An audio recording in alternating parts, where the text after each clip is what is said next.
समुद्रगुप्त पर क्रमांक। इनका समय है 335 से 375 ईस्वी के बीच में। बच्चों, ये गुप्त शक्ति के उत्कर्ष का समय होता है। चंद्रगुप्त प्रथम के पश्चात उसके सुयोग्य पुत्र समुद्रगुप्त साम्राज्य की गद्दी पर बैठते हैं और वह लिच्छवी राजकुमारी कुमार देवी से उत्पन्न हुए थे। उदाहरण आता है कि महाराजाधिराज श्री चंद्रगुप्त पुत्रस्य लिच्छवी दौहित्रस्य महादेव्यां कुमार देव्यामुत्पन्नस्य महाराजाधिराज श्री समुद्रगुप्त। ये भीतरी लेख में उल्लेख आता है।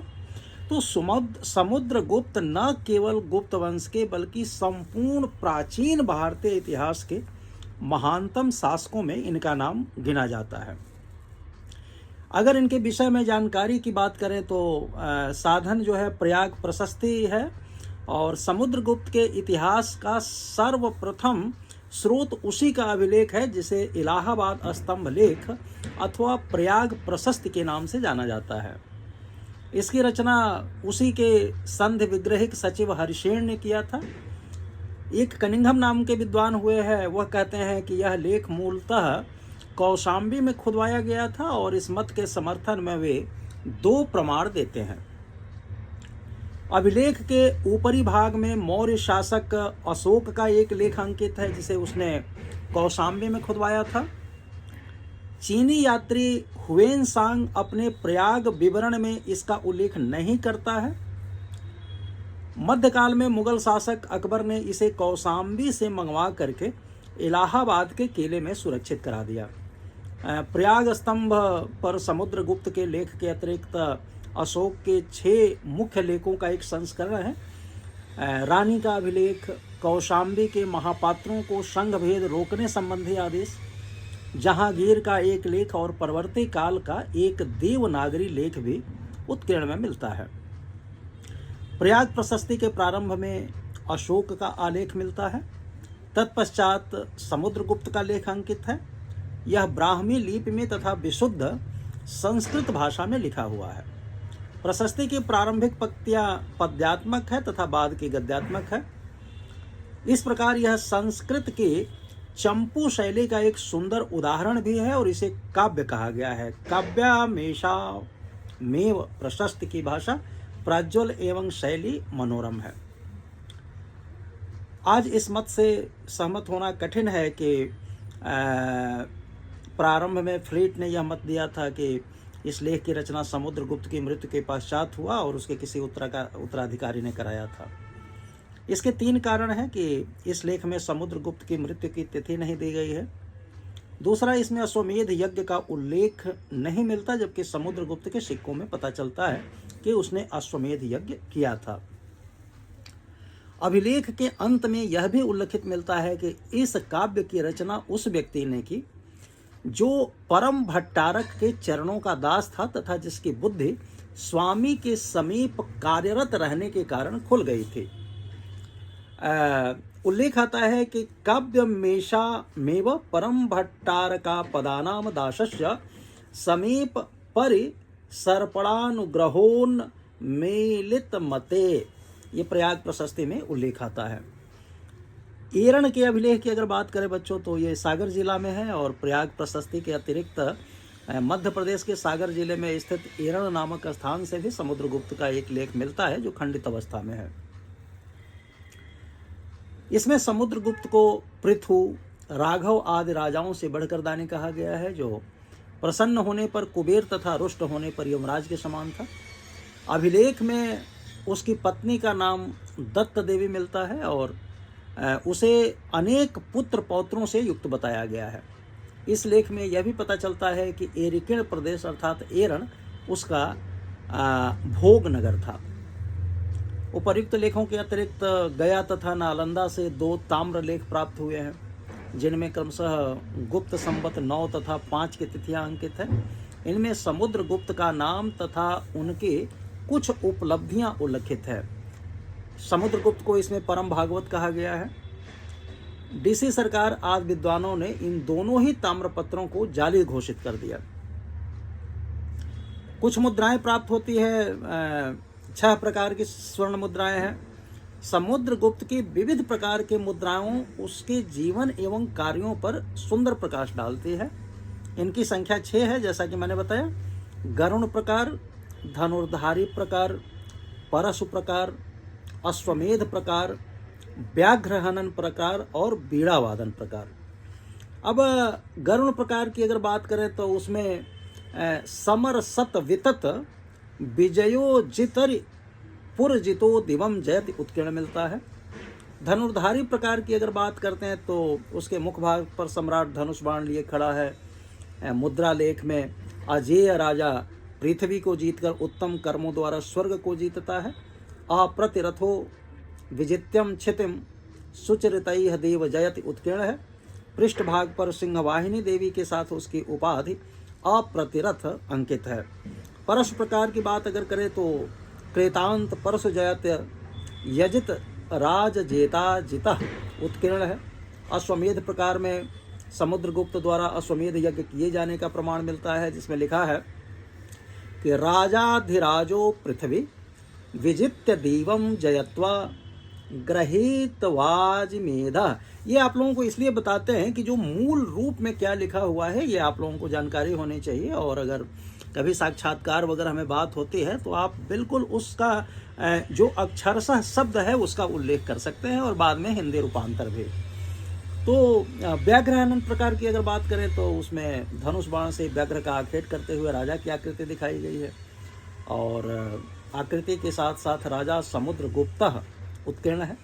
बीड़ावादन प्रकार का जो मुद्रा प्राप्त होता है उसमें मुद्रा लेख में महाराजाधिराज श्री समुद्रगुप्त उत्कीर्ण प्राप्त होता है।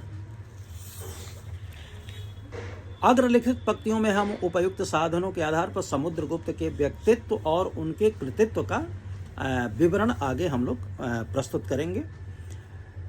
अगर उसके राज्यारोहण की बात करें बच्चों तो प्रयाग प्रशस्त के प्रारंभ में 8 श्लोक प्राप्त होते हैं, जिनमें कुछ खंडित अवस्था में है। चतुर्थ श्लोक में चंद्रगुप्त प्रथम द्वारा समुद्रगुप्त के उत्तराधिकारी चुने जाने का विवरण सुरक्षित है। ज्ञात होता है कि चंद्रगुप्त ने अपना उत्तराधिकारी चुनने के लिए अपने सभासदों की एक सभा बुलाई। वह समुद्रगुप्त के गुणों पर इतना अधिक मुग्ध था कि भरी सभा में उसने गले लगाते हुए यह घोषणा की कि आर्य तुम योग्य हो और पृथ्वी का पालन करो। चंद्रगुप्त के दरबारी प्रसन्न हुए, वहीं अन्य राजकुमार जो तुल्य कुलज थे वे दुखी अर्थात म्लानमुख हो गए। उल्लेख आता है कि आर्यो हित्युपग गुह्य भाव पिशो नैरुत्कर्णिते रोमिभिः सभ्ये पुक्षस्य वासितेषु तुल्य कुलज जन्मलान नो द्वीक्षितः स्नेहा व्याकुलितेन वाष्पगुरुणा तत्त्वेक्षिणा चक्षुषा यह पित्राभिहितो निरीक्ष्य निखिलाम पाह्य वा मुर्वीमीति। ये इस तरह का उल्लेख प्राप्त होता है। समुद्रगुप्त के अन्य भाइयों ने उसके निर्वाचन का विरोध किया तथा समुद्रगुप्त को उनके उत्तराधिकार का एक युद्ध लड़ना पड़ा, और इस विद्रोह का नेतृत्व कांच नामक उसके भाई ने किया था। कांच समुद्रगुप्त का बड़ा पुत्र था, जिसने उसकी मृत्यु के बाद सिंहासन प्राप्त किया। समुद्रगुप्त ने अपने बड़े भाई की हत्या करके राजगद्दी हथिया ली। अब उत्तराधिकार के युद्ध का समर्थन किसी भी प्रमाण से नहीं होता है। कांच वस्तुतः समुद्रगुप्त का मौलिक नाम था, ऐसा भी कहीं कहीं उल्लेख आता है, और संपूर्ण गुप्त वंश में केवल समुद्रगुप्त के लिए ही सर्वराजोक्षेता विरुद्ध का प्रयोग मिलता है। अतः कांच और समुद्रगुप्त दोनों ही एक ही व्यक्ति प्रतीत होते हैं।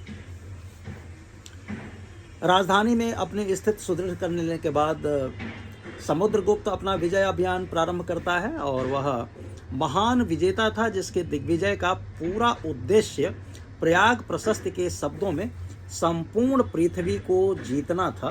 प्रयाग प्रशस्ति उसके विजयों का पूरा विवरण हमारे समक्ष उपस्थित करती है, जिसे हम निम्नलिखित शीर्षकों के अंतर्गत रख सकते हैं। अब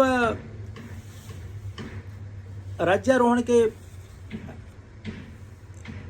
चौथे श्लोक में चंद्रगुप्त द्वारा सिंहासन के लिए समुद्रगुप्त का मनोनय का विवरण मिलता है। ये आप लोगों को मैंने बता दिया।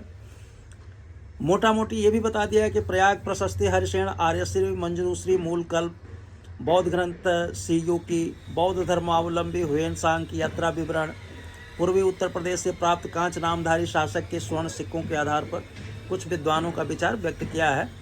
समुद्रगुप्त के अन्य भाइयों ने उसके निर्वाचन का विरोध किया था और समुद्रगुप्त को उसके साथ उत्तराधिकार का युद्ध लड़ना पड़ा। ये सारा हम लोग चर्चा कर चुके हैं। समुद्रगुप्त के सैन्य अभियान की अगर बात करें बच्चों, तो राजधानी में अपनी स्थिति सुदृढ़ कर लेने के बाद समुद्रगुप्त ने सैन्य अभियान शुरू किया। समुद्रगुप्त के अभियान के विवरण का सर्व प्रमुख स्रोत प्रयाग प्रशस्ति ही है। एरण पाषाण स्तंभ लेख से भी समुद्रगुप्त की मुद्राओं के साथ में रघुवंशं, कालिदास और आर्य मंजूश्री, मूलकल्प, बौद्ध ग्रंथ जैसी साहित्यिक कृतियों से भी इस विषय पर प्रकाश पड़ता है। प्रयाग प्रशस्ति एक पाषाण स्तंभ लेख है। इसकी रचना समुद्रगुप्त के महासंधि विग्रहिक ने किया था, हरिसेन ने। इससे समुद्रगुप्त के राज्याभिषेक, दिग्विजय तथा उसके व्यक्तित्व पर विशद प्रकाश पड़ता है। उद्देश्य संपूर्ण पृथ्वी को जीतना या धरणी बंद था। यह सब चर्चा हम लोग आप लोगों से कर चुके हैं। समुद्रगुप्त की सार्वभौमिकता स्वीकार कर लेना दक्षिणापथ में धर्म विजय के फलस्वरूप दक्षिणी राज्यों द्वारा स्वीकार किया जाता है और ऐसा उल्लेख प्राप्त होता है। आर्यावर्त उत्तर भारत की विजय करता है, तो समुद्रगुप्त ने आर्यावर्त उत्तरी भारत, हिमालय के विंध्याचल तक तथा पूर्वी समुद्र से पश्चिमी समुद्र तक का भाग था 2 बार आक्रमण किया और कई शासकों को पराजित करता है। प्रथम आक्रमण, जिसका उल्लेख प्रयाग प्रशस्ति की 13वीं 14वीं पंक्तियों में मिलता है, जिसमें लिखा गया कि आर्यवर्त का प्रथम युद्ध में समुद्रगुप्त ने 4 शासकों, अच्युत, अहिच्छत्र बरेली जिला उत्तर प्रदेश में है, नागसेन, ये पद्मावती कहा जाता था जो आधुनिक ग्वालियर का पद्म पवैया स्थान है मध्य प्रदेश का, गणपति नाग ये मथुरा उत्तर प्रदेश पड़ता है, और कोट राजवंश का शासक दिल्ली और पूर्वी पंजाब को मिला करके हुआ था, उसको पराजित किया था। द्वितीय आक्रमण, जिसका उल्लेख प्रयाग प्रशस्ति की 21वीं पंक्ति में मिलता है और जिसे आर्यवर्त का द्वितीय युद्ध कहा गया है, समुद्रगुप्त ने 9 शासकों, जिसमें रुद्रदेव, वाकाटक नरेश, रुद्रसेन प्रथम कौशाम्बी के हो जाते हैं, मत्तिल ये बुलंदशहर के शासक होते हैं, नागदत्त ये पुंडवर्धन बंगाल के होते हैं, चंद्रवर्मन ये बांकुड़ा जिला पश्चिम बंगाल का होता है, गणपति नाग मथुरा उत्तर प्रदेश, नागसेन पद्मावती मध्य प्रदेश, अच्युत ये अहिच्छत्र उत्तर प्रदेश, नंदी व बलवर्मन को पराजित कर उसका संपूर्ण उन्मूलन करता है। ऐसा प्रतीत होता है कि आर्यवर्त के प्रथम युद्ध में समुद्रगुप्त ने उत्तर भारत के राजाओं को केवल पराजित ही किया था, उन्मूलन नहीं किया था।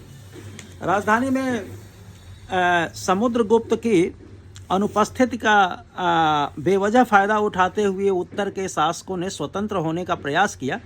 इसलिए दक्षिण अभियान से लौटने के बाद समुद्रगुप्त ने उन शासकों का पूरी तरह उन्मूलन कर दिया। इस नीति को प्रयाग प्रशस्ति में प्रसबोद्धरण ओदवृत्त नीति अर्थात हिंसात्मक ढंग से मिटाने का नीति कहा गया है। समुद्रगुप्त ने उत्तर भारत के राजाओं का विनाश कर उनके राज्यों को अपने साम्राज्य में मिला लिया। दक्षिणापथ की अगर बात करें बच्चों, तो दक्षिणापथ अभियान दक्षिणापथ विंध्य पर्वत के कृष्णा तुंगभद्रा नदियों के बीच का प्रदेश है, उसका उल्लेख प्राप्त होता है।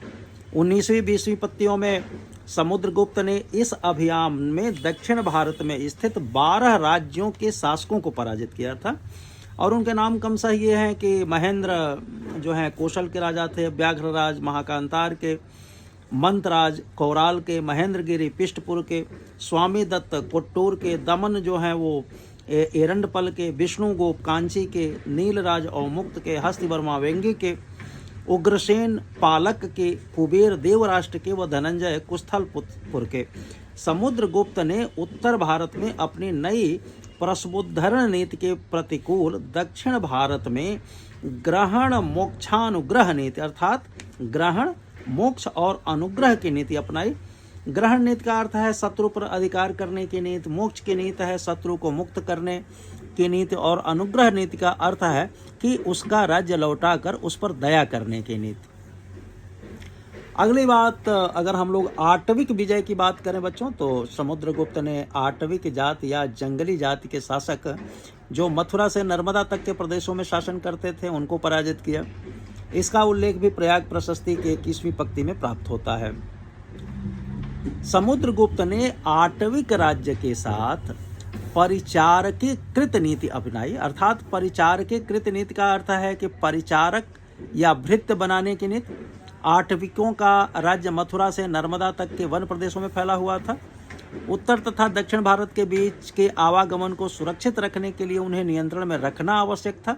जब समुद्रगुप्त दक्षिणापथ अभियान पर जा रहा था तो आटविकों ने उसके मार्ग में रुकावट पैदा किया था, इसलिए समुद्रगुप्त ने उन्हें जीतकर अपना सेवक बनाया। चौथा, प्रयंत या सीमावर्ती राज्यों के खिलाफ अभियान की बात होती है। तो समुद्रगुप्त ने प्रयंत सीमावर्ती राज्यों के विरुद्ध अभियान किया था और जिसका उल्लेख प्रयाग प्रशस्ति की 22वीं पंक्ति में प्राप्त होता है। समुद्रगुप्त के पराक्रम से भयभीत होकर इन राज्यों ने उसकी अधीनता स्वतः स्वीकार कर ली। प्रयंत सीमावर्ती राज्यों को 2 श्रेणी में बांटा जा सकता है। 5 राजतंत्र राज्य थे और 9 गणतंत्र राज्य थे, जिन्हें गणराज्य कहा जाता था। राजतंत्र राज्यों के नाम थे समतट, ये बांग्लादेश में समुद्री तट के पास का। डवाक, ये डबोक नौगांव जिला असम का है। कामरूप असम का ही केंद्रीय भाग है। कर्तरीपुर, ये करतारपुर जलंधर और नेपाल आधुनिक नेपाल राष्ट्र है। गणतंत्र राज्यों के नाम थे मालव, मंदसौर है ये अर्जुनायन आगरा जयपुर का क्षेत्र। योधयो सतलज नदी का तटवर्ती भाग। मद्रक, ये रावी चेनाब का द्वाब। प्रार्जुन, नरसिंहपुर जिला मध्य प्रदेश को कहते थे। सनकानिक, ये भिलसा का जगह है। काक, ये भी भिलसा से 32 किलोमीटर दूर उत्तर में स्थित काकपुर है। खरपरिक, ये दामोह मध्य प्रदेश में पड़ता है। समुद्रगुप्त ने प्रयंत सीमावर्ती राज्यों के साथ सर्वकर दानाज्ञाकरण प्रमाणामागमन नीति, आज्ञाकरण और प्रमाणागमन की नीति को अपनाया था। सर्वकर दान नीति का अर्थ है सभी प्रकार के करों के दान की नीति। आज्ञाकरण नीति का अर्थ है आज्ञा मानने की नीति। और प्रणामागमन का नीति का अर्थ है कि विशिष्ट अवसरों पर प्रणाम करने के लिए दरबार में उनके आगमन की नीति। विदेशी शक्तियों से अगर संबंध की बात करें बच्चों, तो प्रयाग प्रशस्ति की 23वीं 24वीं पंक्तियों में समुद्रगुप्त के विदेशी शक्तियों से संबंध का उल्लेख प्राप्त होता है। समुद्रगुप्त के विजयों से भयभीत विदेशी शासकों में देवपुत्र, शाही शाहानुशाही, पेशावर का कुषाण नरेश केदार, शक मुरुन, पश्चिमी मालवा गुजरात व काठियावाड़ का शासक शक नरेश रुद्र सिंह तृतीय व सिंहल, श्रीलंकाई शासक मेघवर्मन ने उससे मैत्री की याचना की। समुद्रगुप्त ने विदेशी शक्तियों के साथ आत्मनिवेदन, कन्योपायन, गरुत्मंदक, स्व-विषय भुक्ति, शासन याचना नीति। अर्थात आत्मनिवेदन, कन्योपायन व गरुत्मदंक, स्व-विषय भुक्ति शासन याचना की नीति अपनाई। आत्मनिवेदन नीति का अर्थ है कि स्वयं को सम्राट की सेवा में उपस्थित करने की नीति। कन्योपायन नीति का है कि अपनी पुत्रियों का गुप्त राजघराने में विवाह करने की नीति। गरुत्कमंदक स्वविषय भुक्ति शासन याचना नीति का अर्थ है कि अपने विषय या भुक्त के लिए गरुण मुद्रा से अंकित राजाज्ञा या शासन आदेश प्राप्त करने के लिए प्रार्थना करने की नीति। सिंघल द्वीप के अतिरिक्त कुछ और भी द्वीपों ने समुद्रगुप्त की अधीनता स्वीकार कर ली थी। क्योंकि प्रयाग प्रशस्ति में सिंघल शब्द के बाद आदि सर्व द्वीपवासी भी उल्लेख मिलता है और इसका संकेत दक्षिण पूर्वी एशिया के जावा, सुमात्रा, मलाया आदि द्वीपों से है। अब बच्चों अगर इनके साम्राज्य विस्तार की बात करें तो समुद्रगुप्त द्वारा निर्मित साम्राज्य में उत्तर भारत का केंद्रीय या मुख्य भाग शामिल था, जो साम्राज्य के सीधे शासन के अंतर्गत आते थे। अनेक राजतंत्रात्मक व गणतंत्रात्मक राज्य थे। समुद्रगुप्त के सीधे शासन के अंतर्गत विस्तृत क्षेत्र था जो उत्तर में हिमालय की तराई से लेकर दक्षिण में मध्य प्रदेश के सागर जिले के रण तक तथा पूर्व में पूर्वी बंगाल व असम से लेकर पश्चिम में पंजाब तक का जगह आता था। दक्षिणापथ के शासक एवं पश्चिमोत्तर भारत की विदेशी शक्तियां उसकी अधीनता स्वीकार करते थे। इस प्रकार समुद्रगुप्त ने अपने पिता चंद्रगुप्त प्रथम से जो राज्य उत्तराधिकार में प्राप्त किया था उसे एक विस्तृत साम्राज्य में परिणत कर दिया। पाटलिपुत्र इस विस्तृत साम्राज्य की राजधानी थे। प्रयाग प्रशस्ति में समुद्रगुप्त के कुछ प्रशासनिक अधिकारियों के भी नाम मिलते हैं, जिसमें पहला है संधि विग्रह। यह संधि विग्रहिक, यह संधि एवं युद्ध का मंत्री था। विदेश विभाग इसके अंतर्गत आता था। समुद्रगुप्त के समय हरिसेन नाम का व्यक्ति संधि विग्रहिक था, जो प्रयाग प्रशस्ति की रचना करता है। खाद्य टपाकिक, यह राजकीय भोजशाला का प्रधान था। समुद्रगुप्त के समय ध्रुवभूत इस पद पर था। महादंडनायक, यह पुलिस विभाग का प्रधान एवं फौजदारी का न्यायाधीश था। यह पद भी हरिसेन के ही पास में था। कुमारामात्य, ये उच्च श्रेणी के पदाधिकारी होते थे। वे अपनी योग्यता के बल पर उच्च से उच्च पद तक पहुंच सकते थे। इसी कारण गुप्त लेखों में विषयपति, राज्यपाल, सेनापति, मंत्री आदि सभी के लिए सामान्य पदनाम कुमारामात्य शब्द का उल्लेख प्राप्त होता है। अश्वमेध यज्ञ की अगर बात करें तो अपने विजय अभियान की समाप्ति के बाद समुद्रगुप्त ने अश्वमेध यज्ञ किया। ऐसा प्रतीत होता है कि अश्वमेध यज्ञ का अनुष्ठान प्रयाग प्रशस्ति के लिखे जाने के बाद हुआ और इसी कारण उसमें उसका उल्लेख नहीं मिलता है। स्कंदगुप्त के भीतरी लेख में समुद्रगुप्त को चिरकाल में छोड़े गए अश्वमेध को करने वाला चिरोत्सन्ना स्वमेध हर्तुह कहा गया। समुद्रगुप्त के अश्वमेध प्रकार के स्वर्ण सिक्के उसके द्वारा अश्वमेध यज्ञ के किए जाने की पुष्टि करते हैं। इन सिक्कों के मुख्य भाग पर यज्ञ यूप में बंधे हुए अश्व की आकृति एवं पृष्ठ भाग पर मुद्रा लेख अश्वमेध पराक्रम, अश्वमेध ही जिसका पराक्रम है, अंकित है। प्रभावती गुप्ता के पूना ताम्र लेख में भी समुद्रगुप्त को अनेक अश्वमेध यज्ञों को करने वाला अनेकाश्वमेध याजिन कहा गया है। मुद्राओं की बात हम लोग कर चुके हैं बच्चों पहले, और इसके बाद जो है अगर मूल्यांकन किया जाए समुद्रगुप्त का तो समुद्रगुप्त की उपलब्धियों के बारे में